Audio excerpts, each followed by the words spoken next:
기업용 소프트웨어 개발사 오브젠이 새 정부의 인공지능 정책 수혜주로 꼽히면서 주가가 급등세를 나타냈습니다.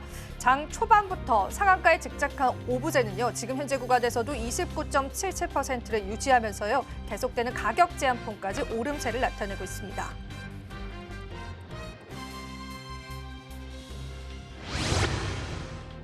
D&D 파마텍이 대사 이상 지방 감염 치료제 DD01의 미국 임상 이상에 성공했다고 밝히면서요. 오늘 주가가 역시나 강세를 나타내고 있습니다.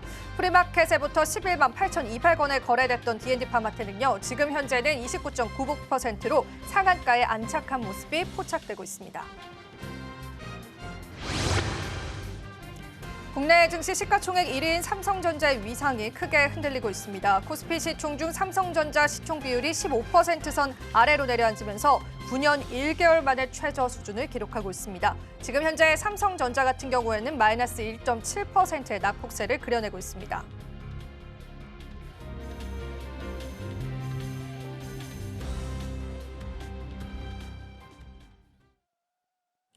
시청자 여러분 안녕하세요. 마켓 쇼쇼쇼 2부도 그 문을 열었습니다. 자, 우리 증시 같은 경우에는 장마감 30분 정도 앞두고 있는데요.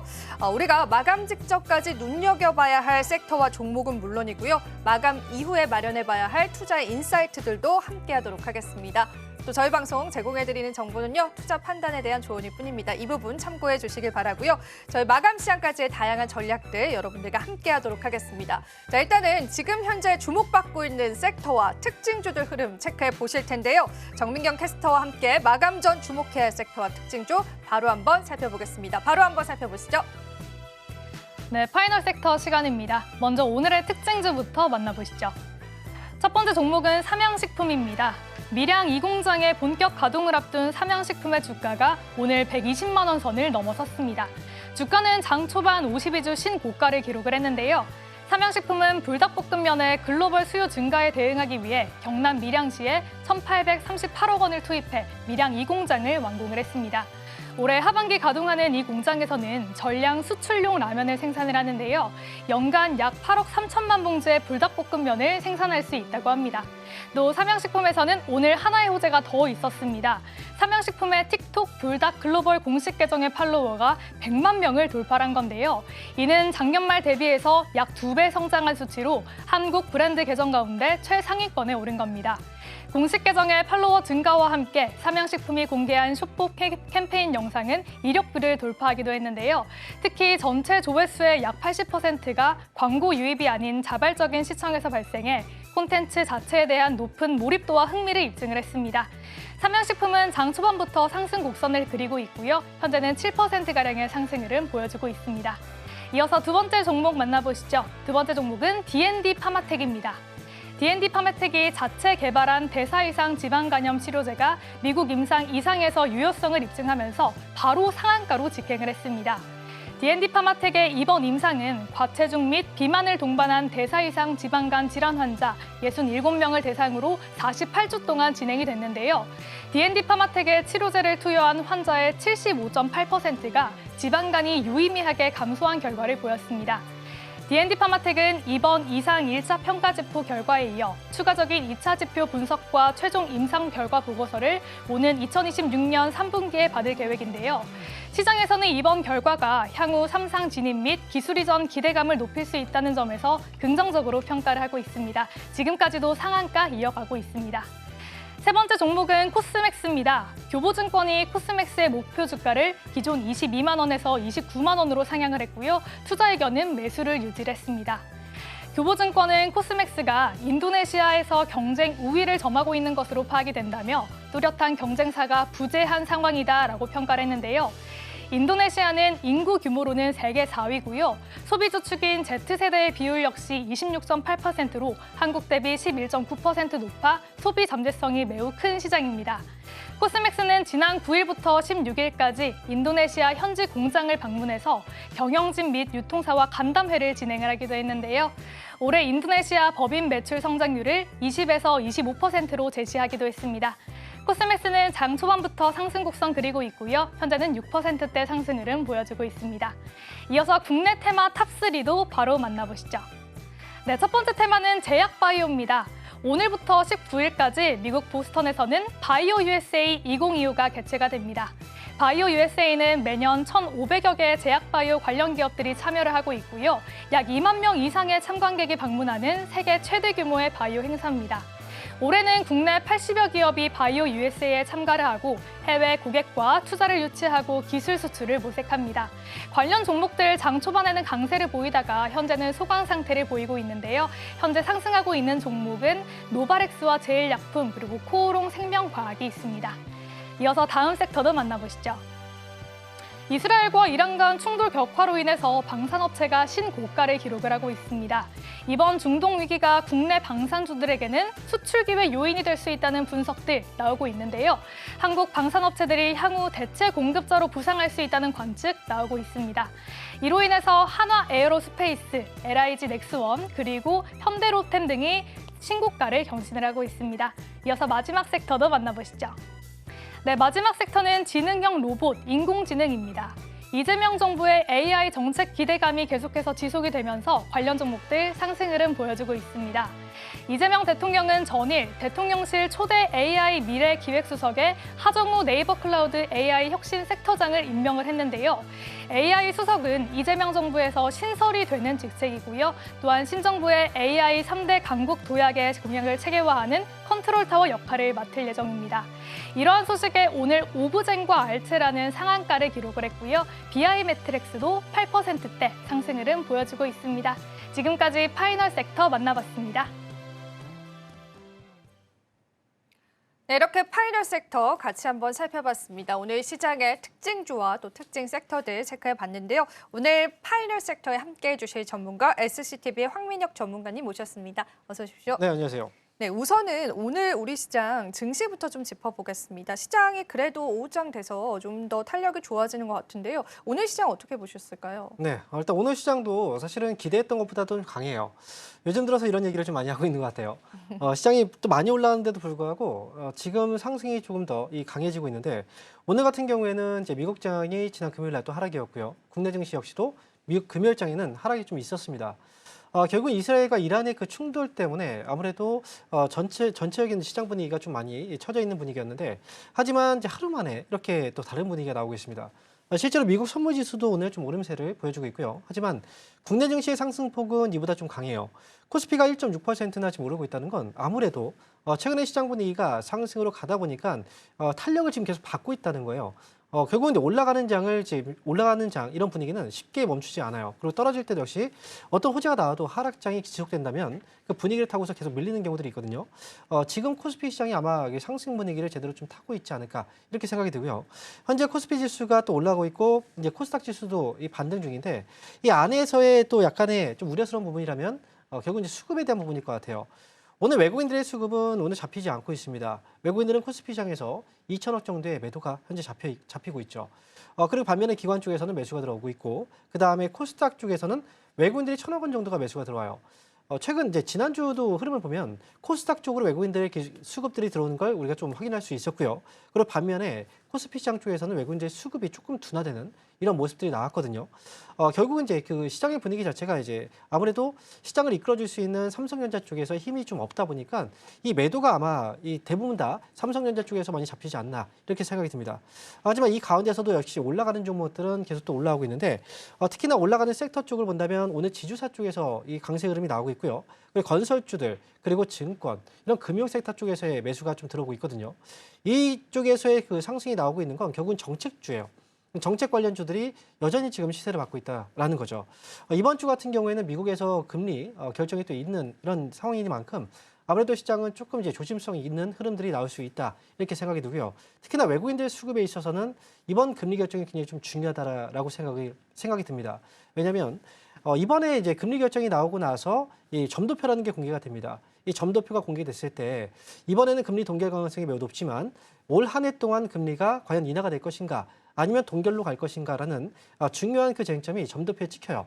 그래서 이 점도표가 공개가 되면 이 올 한 해의 금리 동결 또는 금리 인하에 대한 그 내용들이 나오기 때문에 만약에 금리 인하 쪽으로 점이 찍히지 않는다면 그러면 원달러 환율은 강세 현상으로 다시 또 갈 수가 있습니다.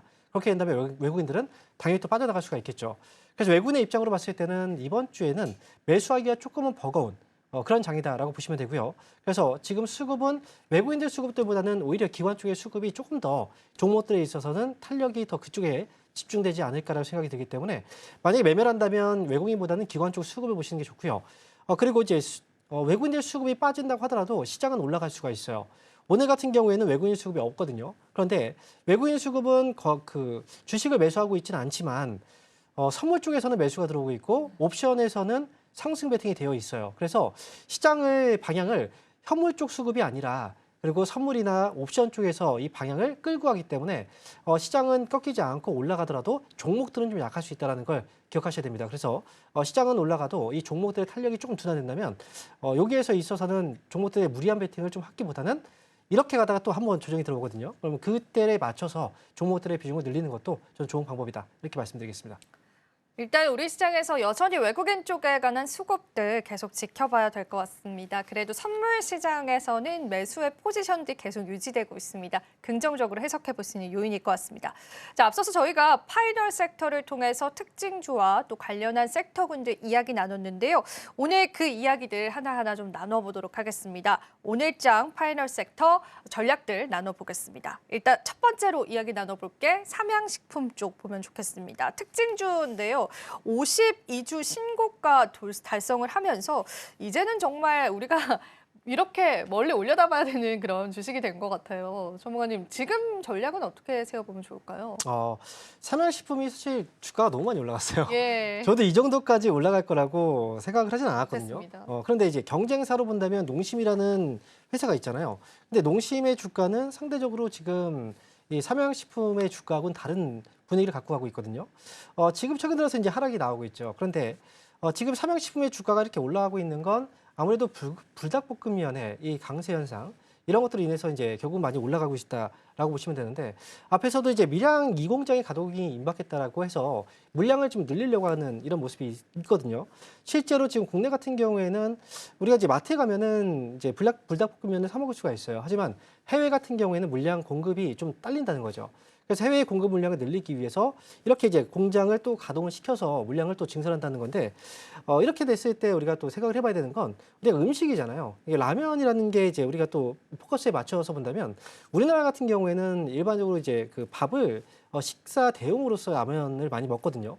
근데 이게 하나의 문화가 됐잖아요. 그래서 해외 같은 경우에 과연 이 불닭볶음면이라는 이 하나의 이 라면이 과연 식사 대용으로서 이제 어느 정도 트렌드를 좀 자리를 잡가 갈 수 있느냐라고 본다면 사실 그 문화적인 측면에서의 차이가 좀 있어요. 그래서 이거는 좀 유행적인 측면에서의 그런 이제 주가의 상승과 그다음에 또 이제 분위기가 좀 그쪽에 좀 많이 쏠려 있기 때문에 유행이라는 건 그래요. 좀 처음에는 먹어보지 못했기 때문에 이제 먹어보고 싶은 그런 마음이 들지만 많이 이제 먹게 되면은 어느 정도는 좀 이게 좀 질리는 그런 것들이 있거든요. 음식에 대해서는. 그래서 지금은 그렇습니다. 해외 쪽에서는 이런 이제 불닭볶음면의 이제 공급이 좀 딸려서 그래서 이런 품귀 현상이 많이 일어나고 있고 그게 지금 주가에 반영되고 있지만 어느 순간 만약에 물량을 좀 많이 늘리게 된다면 그러면 이제 이 효과는 좀 반감될 수 있다고 생각이 들어요.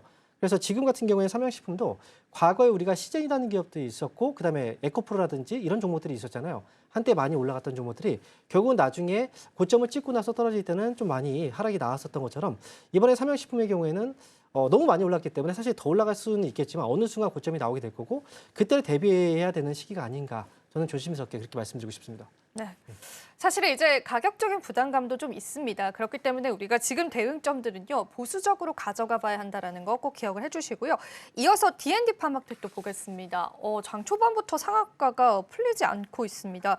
실질적으로 이제 FDA로부터 긍정적인 임상시험 데이터가 집계가 됐고요. 지방간염 치료제 2상에서 유효성을 검증을 받았습니다. 사실 3상까지 있다라고 봐도 되는데 이제 2상을 통과를 한 건가요? 아니면은 유효성만 좀 입증이 된 건가요? 지금은 2상에서 유효성 검증이 지금 된 거고요.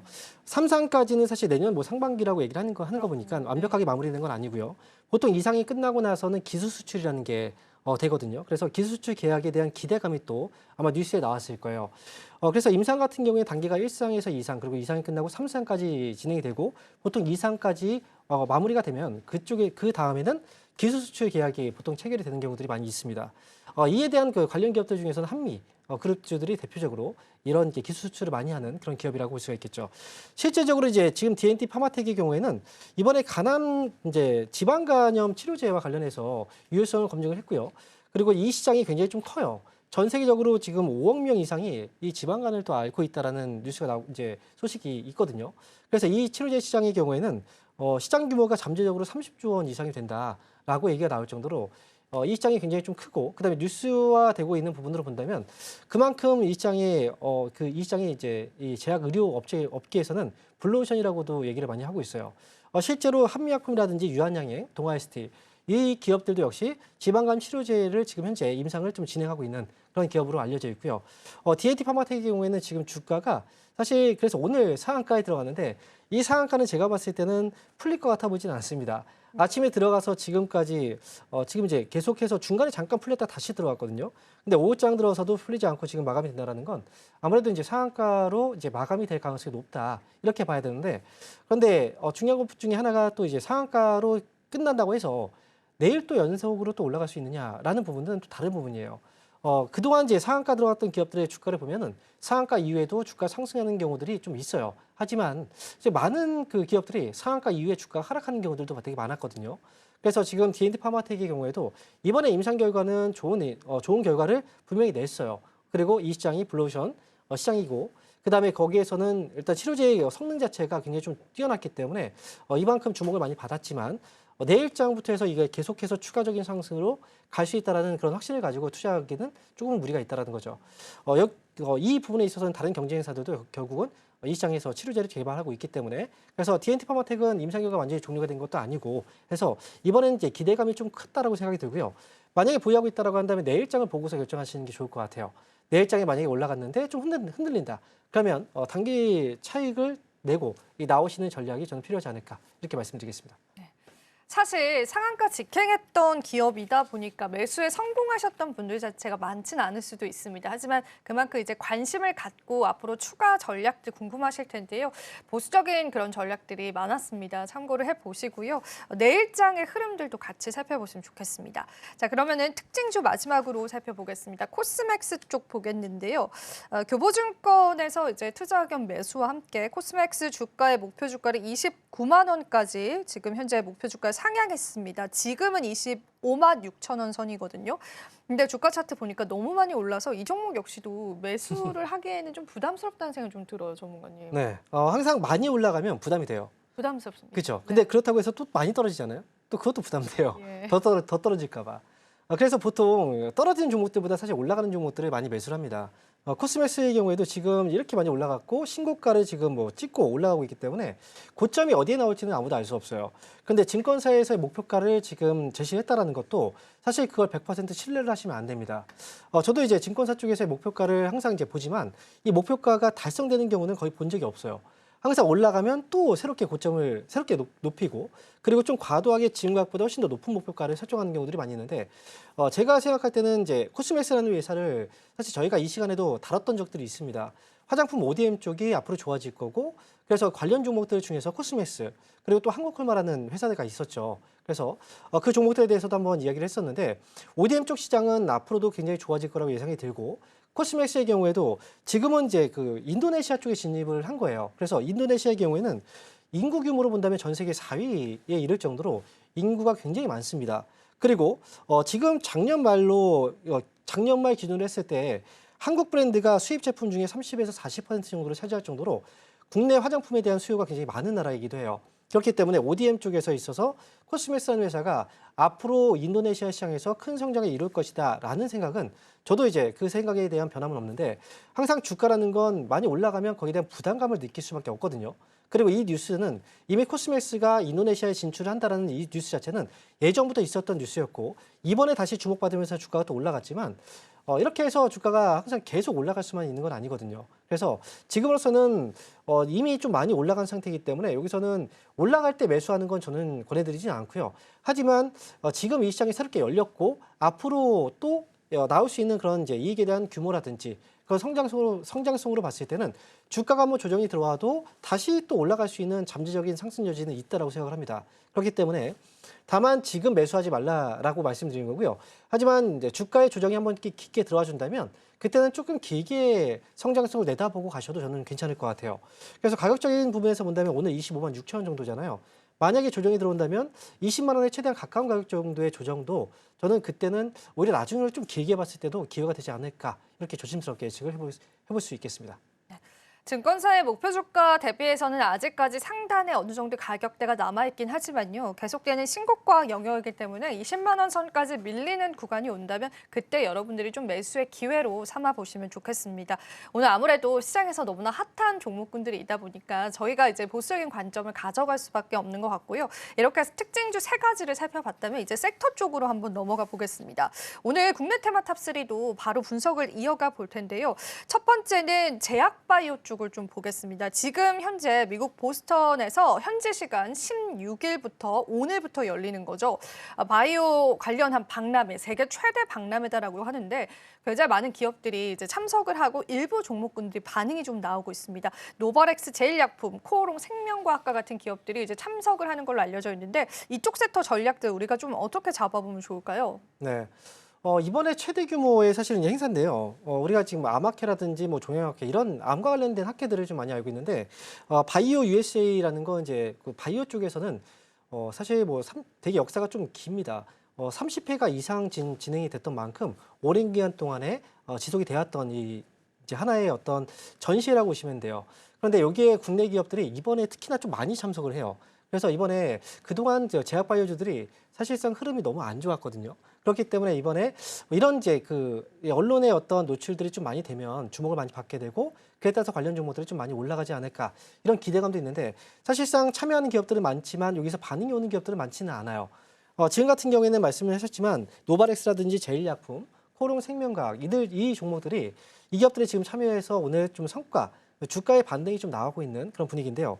하지만 지금으로서는 이번 반등이 이제 계속적으로 연속적으로 반등이 일어날 수 있는 그런 반등이라고 저는 보이지는 않거든요.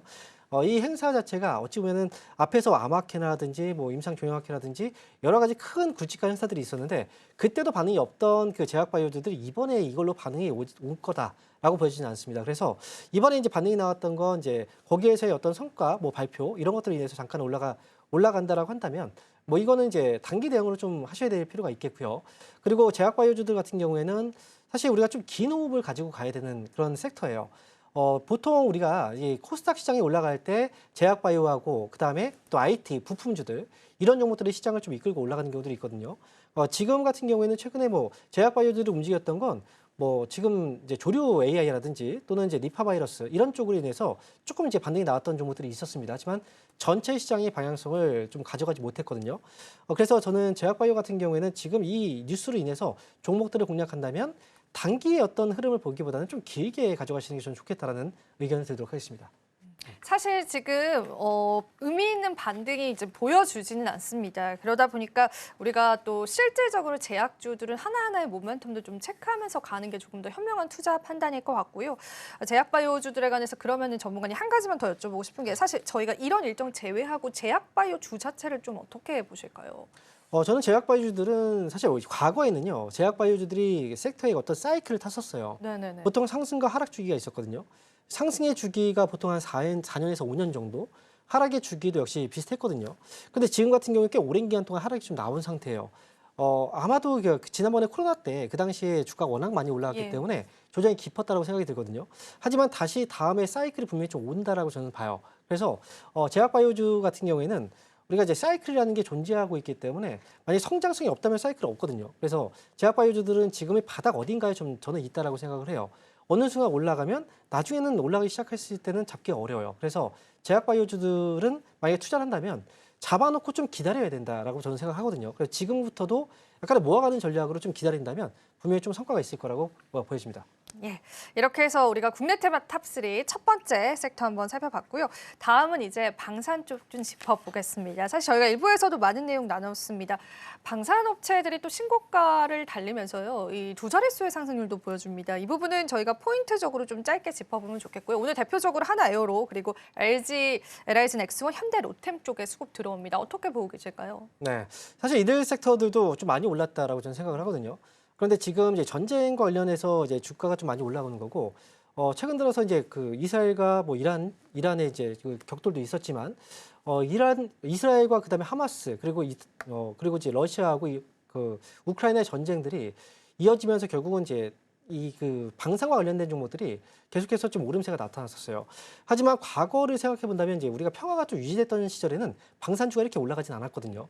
지금 같은 경우에 사실은 특수성이 좀 있다라고 저는 생각을 합니다. 그래서 어느 순간 만약에 이들 지금 나라들이 전쟁을 조금 중단이 되거나 소강 상태로 가게 된다면 결국은 방해비를 또 증액하려고 했던 움직임들도 좀 완화될 수 있거든요. 그렇기 때문에 지금 현재 트렌드에 맞게 올라가지만 나중에 트렌드가 변하면 또 떨어질 수 있다고 생각이 들어서 방산주 같은 경우에는 지금 매수해서 보유하고 있으면 조금씩은 물량들을 정리해 나가야 되는 시기다. 저는 이렇게 말씀을 드리도록 하겠습니다. 네. 방산주 사실은 좀 고점 부담감 여전히 있습니다. 근데 이제 여기서 저희가 지금 또 지정 확정 리스크가 불거지면서 이스라엘과 이란의 이제 전쟁이 장기화될 수 있다, 우크라이나처럼 이런 이야기가 좀 나오면서 재건주 쪽으로의 수급도 좀 기대하시는 분들이 있더라고요. 그래서 방산과 다르게 재건주는 혹시 다른 의견이실까요? 글쎄요, 재건주 같은 경우에도 사실 이게 테마라고 저는 봐야 된다고 생각해요. 재건이라는 게 우리나라가 지금 만약에 그 나라의 전쟁이 끝난다고 했을 때 우리나라 업체들이 실제로 들어가서 수주를 따낼 수 있느냐, 이 부분은 다른 문제거든요. 그러니까 지금 미리 뭐 수주 계약을 따내거나 이런 게 나온 게 아니라 언제 끝날지도 모르는 상황에서 이게 지금 수주에 대한 계약들을 우리가 또 할 수 있을지에 대한 부분도 미지수이기 때문에 사실 제가 볼 때는 그 결정권은 미국에 있다라고 봐요. 미국에서 만약에 어떤 결정권을 내렸을 때 거기에서 이제 수주가 어느 정도 나올 수 있다고 생각하기 때문에 국내 수주업체 이제 재건 관련주들의 경우에는 아무래도 사실은 기대감으로 많이 또 뻥튀기가 되어 있다. 저는 이렇게 말씀드릴 수가 있겠습니다. 예, 알겠습니다. 재건 쪽도 우리가 조금은 좀 시장의 호흡들 지켜봐야 될 것 같고요. 한 가지 더 여쭤보고 싶은 건 일단 방산주들은 그래도 실적이 좀 뒷받침이 되고 그 추가 수주 소식에 관해서도 계속 이제 시장에서 얘기가 나오긴 하잖아요. 네. 근데 이제는 그런 모멘텀을 받아가기에도 너무 고점이다라고 보실까요? 그렇죠. 왜냐하면 예전에 시즌이라는 회사가 있잖아요. 예. 그 당시에 주가가 너무 많이 올라갔거든요. 그런데 그 당시에도 이제 뭐 코로나로 인해서 진단키트의 수요가 많이 있었고, 그 다음에 코로나가 초기보다 나중에 되면 코로나 환자들이 더 많이 늘어났었어요. 근데 주가는 결국은 확진자가 늘어날수록 빠졌단 말이죠. 그래서 지금 같은 경우에 수주의 모멘텀이 있지만 이 수주는 지금 나온 수주에 대한 모멘텀들이고, 만약 여기서 이 업황이 바뀐다면 결국은 다시 원점으로 갈 수밖에 없거든요. 실제로 방산주 같은 경우는 과거에 우리가 실적에 대한 모멘텀을 기대해 본다면 성장주라고 얘기하지는 않았었어요. 보통 이제 방산 하나의 어떤 무기라든지 이런 수출할 때는 뒤에서 로비스트들이 있었잖아요. 로비를 하고 어느 정도 비용들을 또 거기 지불하고 그다음에 수출 계약을 따냈을 정도로 굉장히 좀 힘들었었는데, 지금 같은 경우에는 여기저기서 무기가 좀 필요하다 보니까 갑작스럽게 수요가 늘어나기 시작했고, 이런 트렌드가 지금 변화가 됐다는 거죠. 항상 이런 이제 갑작스럽게 트렌드의 변화에 의해서 이 상승하고 수주가 늘어나는 기업들 같은 경우에는 나중에 정상화가 되었을 때의 흐름을 좀 예상을 해봐야 됩니다. 그렇게 본다면 아무래도 지금은 조금 이제 과도하게 좀 많이 기대감들이 조금 더 수주보다 더 앞서서 주가가 올라가지 않았나, 이렇게 볼 수가 있겠습니다. 네, 이렇게 해서 실적 기대감에도 우리가 보수적으로 볼 수밖에 없는 이유를 좀 짚어봤습니다. 자, 그러면 국내 테마 탑3 마지막 테마 살펴보겠습니다. AI 쪽 같이 살펴볼 텐데요. 오늘 또 관련한 기사가 좀 나왔죠. 시장에서 이제 이재명 정부에서 첫 AI 인공지능 수석 탄생에 관한 소식이 나오면서요. AI 관련주들 올라갑니다. 특히나 이 상한가에 직행한 그런 종목이 있습니다. 상한가가 지금도 풀리지 않고 있는데요. 네. 와, 생각보다 이게 계속 강하다라는 게 일단 첫 번째로 놀라운데, 이쪽 섹터는 또 어떻게 보시는지 포인트 좀 짚어보겠습니다. 일단 지금 세 종목이 좀 강하거든요. 오브젠이라는 회사하고 알체라, 그리고 이제 BI 매트릭스라는 회사인데요. 사실 AI 쪽에서 우리가 본다면 지능형 로봇 쪽이에요. 그래서 지능형 로봇 쪽은 일반 로봇 쪽하고는 좀 다르게 이와 관련된 테마로 올라가는 건 소프트웨어 쪽이 올라가고 있습니다. 실제로 그래서 이제 오브젠 같은 경우에는 AI 기업용 소프트웨어를 개발하는 이 솔루션 회사이기 때문에 상한가에 직행을 했던 거고요. 그다음에 알체라의 경우에도 역시 마찬가지고요. 그리고 이제 BI 매트릭스도 마찬가지로 이제 이 관련된 종목이라고 볼 수 있는데 여기서 중요한 건 이제 그 회사들의 주가의 상승으로 봤을 때 오브젠과 알차라의 주가는 굉장히 강했어요. 근데 이 종목들의 특징은 실적이 적자입니다. 그런데 반면에 BI 매트릭스의 경우에는 실적이 나와요. 그런데 이 회사는 상대적으로 약하죠. 그래서 항상 테마의 특징이라고 보시면 돼요. 테마가 들어와서 올라갈 때는 실적이 안 좋은 기업들이 오히려 주가 상승이 크거든요. 그렇기 때문에 테마이기 때문에 이 부분에 대해서는 투자의 주의가 저는 좀 필요하다 이렇게 말씀드립니다. 네, 이렇게 해서 AI 관련주까지도 저희가 같이 한번 이야기 나눠봤습니다. 자, 황민혁 전문가와 함께한 파이널 섹터는요, 여기까지 이야기 들어보도록 하겠습니다. 오늘 도움 말씀 감사합니다. 네, 감사합니다.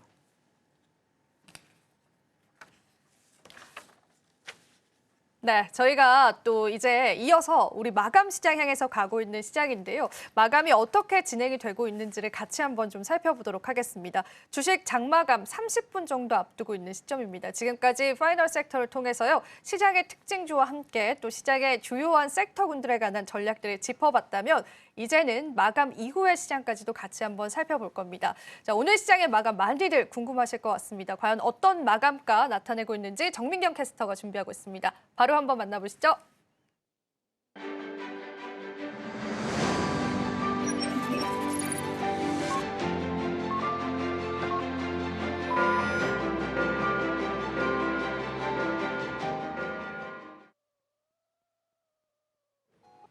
네, 오늘의 마감 시황 알아보도록 하겠습니다. 중동 위기에도 상승 마감해준 우리 시장입니다. 먼저 코스피 지수부터 만나볼 텐데요.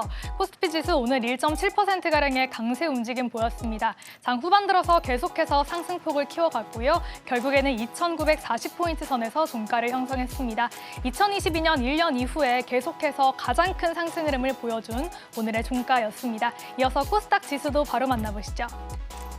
네, 코스닥 지수 역시 오늘 장 후반 들어서 계속해서 상승폭을 늘려갔고요. 결국에는 1% 넘게 강세 마감을 해줬습니다. 777포인트 선에서 마감했습니다. 이어서 매매 동향도 바로 만나보시죠. 네, 매매 동향입니다. 오늘은 외인이 물량을 크게 덜어내는 모습을 보였습니다. 대선 이후에 8거래일 연속으로 계속해서 사자세를 보이던 외국인, 오늘은 매물을 크게 출회를 했는데요. 오늘 2천억 원가량의 물량을 출회하는 모습을 보였습니다. 반면에 개인과 외인은 오늘 물량 담아냈는데요. 외인은 장 후반 들어서, 개인은 장 후반 들어서 물량을 조금은 덜어내는 흐름을 보였습니다. 순매수세를 조금은 줄이면서 600억 원 사들이는 흐름을 보였고요. 기관은 오히려 장 후반 들어서 매수폭을 더욱더 늘렸습니다. 오늘 1,400억 원 물량 담아냈습니다. 이어서 코스닥 매매 동향도 바로 만나보시죠. 네, 코스닥 쪽에서는 일단 지난 금요일장과 전혀 반대 포지션 나타났습니다. 개인은 오늘 물량을 크게 덜어내면서 1,500억 원가량을 물량을 출회를 했고요. 반면 외인과 기관은 쌍끌이 매수세 유입이 됐습니다. 외인은 1,100억 원 그리고 기관은 400억 원 담아냈습니다. 이어서 시가총액 상위 종목들의 흐름 만나보시죠. 네, 전반적으로는 혼조세를 보였습니다. 삼성전자와 SK하이닉스는 오늘 운명을 달리했습니다. 삼성전자는 2% 가까운 하락세를 보이면서 57,000원 선의 종가를 형성을 했고요. SK하이닉스는 장 후반 들어서 더욱더 강하게 상승을 해줬습니다. 5.3% 상승하면서 24만 원 선의 종가 형성했습니다. 오늘 2차 전지 관련 종목들은 크게 힘을 내주지 못했는데요. LG에너지솔루션 1% 낙폭 보이면서 29만 원 선의 종가 형성했고요. 오늘 하나 에어로스페이스 개인이 물량을 크게 담아냈는데요. 2% 강세 흐름 속에서 97만 원 선의 종가 형성했습니다. 이어서 코스닥 시총 상위 종목들 바로 만나보시죠. 네, 코스닥 시총 1위에서 5위 보시면 유일하게 알테오젠만 상승 마감을 했습니다. 오늘 제약바이오 섹터 조금은 안에서도 엇갈리는 흐름 나타났는데요. 알테오젠은 5% 넘게 강세 마감하면서 40만 원 선 다시 한번 탈환을 했습니다. 40만 5,500원 선에서 종가 형성을 했고요. 에코프로 그룹주들은 오늘 나란히 하락하는 흐름을 보였습니다. 에코프로 BM은 장 후반 들어서 낙폭을 더욱더 키웠습니다. 2% 낙폭 보이면서 9만 원의 종가 형성했고요. 에코프로는 1% 하락 흐름 속에서 42,000원 선의 종가 형성했습니다. 오늘 레인보우 로보틱스는 큰 움직임이 없었습니다. 장 내내 보합권에서 등락을 반복을 하다가 결국에는 약보합권에서 마감을 했고요. 오늘 27만 6,500원 선의 종가 형성했습니다. 지금까지 오늘의 마감 시황 살펴봤습니다. 우리 증시 마감 시황 같이 한번 살펴보셨습니다. 자, 오늘 마감 시장 전략과 함께 내일장 전략 함께 해주실 분 소개해드리겠습니다. SCTV의 이민 전문가님 모셨습니다. 어서 오세요. 네, 안녕하세요. 네, 오늘 우리 국내 증시는 그래도 강한 흐름이었던 것 같아요. 네. 그 오후장 들어서 더 이제 상승폭을 확대시키는 게 확인이 됐는데 일단은 마감 평가 한번 부탁드려보겠습니다. 뭐 오전 시장이 오늘 좀 밀릴 수밖에 없었던 분위기였던 것 같습니다. 주말에 일단은 역시나 중동발 리스크가 좀 있었기 때문에 당연히 오늘 오전에는 좀 밀리구나라고 생각을 했는데요. 시장은 언제나 옳다라는 말이 맞듯이 아마도 어느 정도의 중동 전쟁에 대해서는 좀 리스크한 부분은 있겠지만 확전이라고 하죠. 확산은 일어나지 않을 것이다라는 게 바로 시장의 판단인 것 같습니다. 물론 우리나라 시장 기준으로 오늘 코스피가 1.8%, 그다음에 코스닥이 1.09% 올라가긴 했는데요. 현재 전체적인 글로벌 시황을 보신다면 일단 나스닥 선물 지수도 양봉으로 전환돼서 계속해서 올라가고 있고 가까이 있는 일본 니케이 지수도 1.26%가 올라가는 걸 보면 전체적인 글로벌 증시도 일단은 중동 전쟁에 대한 리스크는 어느 정도 좀 한 수 접고 올라가는 것이 아닐까라는 생각을 합니다. 다만 뭐 제가 코스피가 계속해서 올라가는데 이런 말씀을 드리긴 참 조심스럽긴 합니다만은 올라가는 각도가 좀 예사롭지는 않거든요. 실질적으로 금요일 날 하루 정도 조정을 받아주고 저는 이번 주 정도까지는 좀 조정을 받아주는 게 코스피에 전체적으로 좀 좋다라고 많이 말씀을 드렸는데 그런 예상과도 빗나가게 2946포인트까지 단숨에 좀 올라가는 흐름을 보여주고 있고요. 만약 이런 식으로 계속해서 올라가 준다면 계속해서 나오고 있는 코스피 3000포인트는 아마도 이번 달에는 충분히 달성할 수 있지 않을까라는 생각을 해봅니다.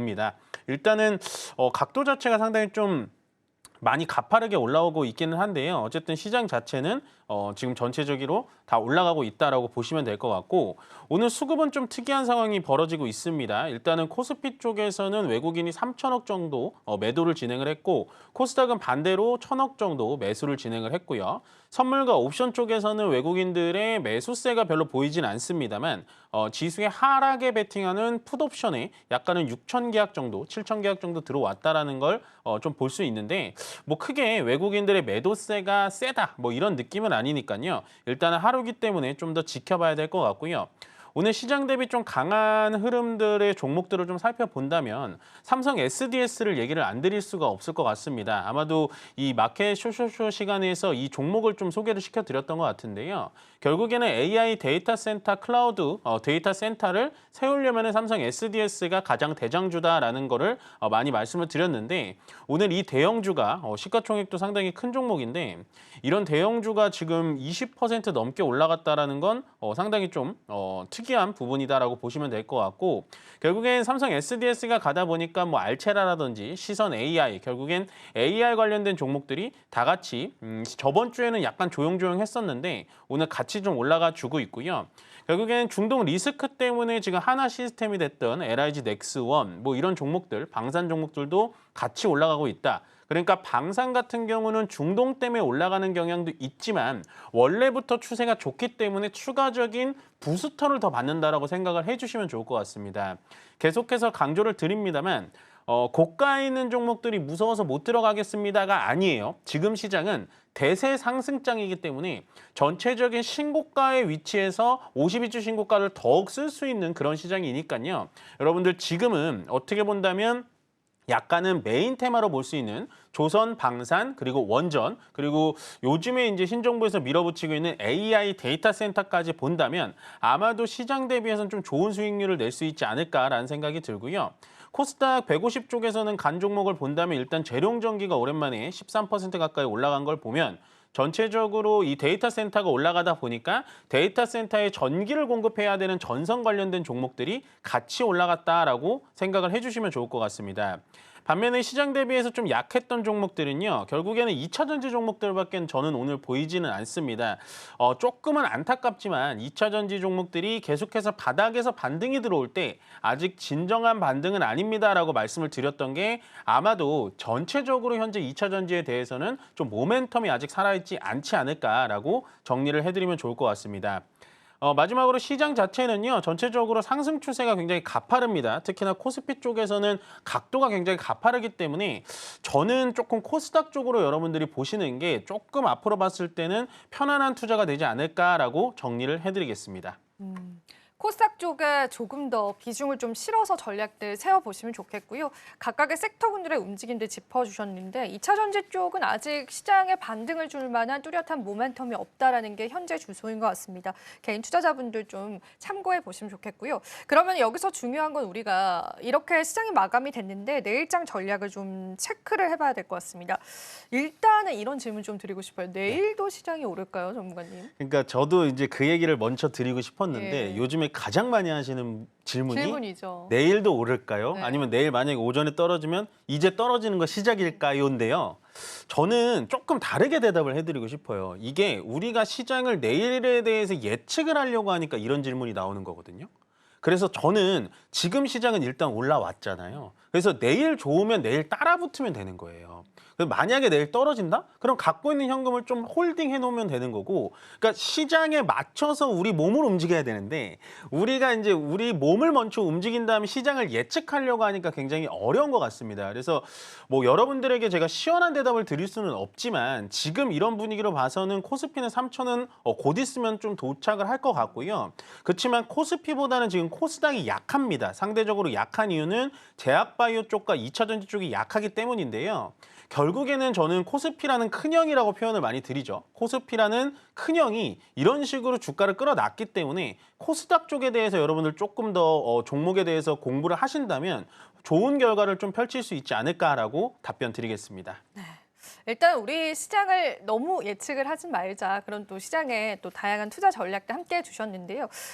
여기서 또 궁금해지는 부분들은 이번 주는 매크로 변수를 줄 수 있을 만한 일정들이 조금 있기도 하고 그래서 보수적으로 좀 대응을 해봐야 되는지 그리고 만약에 코스닥 쪽에서의 조금 더 우리가 많은 비중을 싣는다고 한다면 어떤 섹터가 추가 상승의 여력이 있는지까지 좀 짚어볼 수 있을까요? 뭐 일단은 방금 얘기하셨다시피 매크로적인 부분에서는 예. 일단 가장 큰 건 지금 중동 이슈가 가장 큰 것 같고요. 그렇지만 아마도 확전이 되지는 않을 거예요. 왜냐하면 이란 쪽에서 지금 다시 이스라엘을 뭐 공중전으로 제압한다 이런 얘기가 나올 수는 없거든요. 그래서 그 부분에 대해서는 유가 부분도 걸려 있기 때문에 아마도 트럼프 대통령이 조금은 좀 자중을 시킬 겁니다. 왜냐하면 본인들의 이 소비자 물가 지수가 확 올라가 버리는 그런 양상이기 때문에 그렇긴 하고요. 지금 방금 말씀하셨다시피 일단은 그 다음에 또 FOMC 회의가 있어요. 그게 이제 물론 이번에는 동결이 거의 99% 확정입니다. 금리가 동결인데요. 여기서 우리가 봐야 될 거는 이제 FOMC 인사들이 점도표를 어디에 찍는지를 봐야 돼요. 그러니까 앞으로의 경제와 그다음에 앞으로의 금리 방향성을 지켜봐야 된다.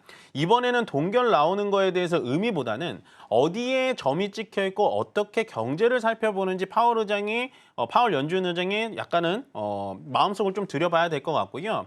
네, 마지막으로 이제 코스닥 쪽에서 어느 쪽을 좀 봐야 되냐라고 말씀을 주셨는데 지금 조정받고 있는 친구들이 있어요. 이런 식으로 보면 어떻게 봐야 되냐? 일단은 반도체 소부장 쪽들은 분명히 조정을 받고 있습니다. 아직도 주가가 많이 안 올라왔어요. 바닥에서 많이 올라왔다 하는데 오늘 하이닉스 신고가 가잖아요. 근데 삼성전자는 안 올라갑니다. 이렇다라는 건 하이닉스 발의 낙수 효과를 받을 수 있는 HBM의 장비 쪽을 꼭 보셨으면 좋겠다라고 정리를 해드리겠습니다. 예, 이렇게 해서 저희가 또 시장 전략들 전문가님과 함께 다양한 전략들 한번 받아봤습니다. 도움 되셨기를 바라고요. 전문가님 오늘도 도움 말씀 고맙습니다. 네, 고맙습니다.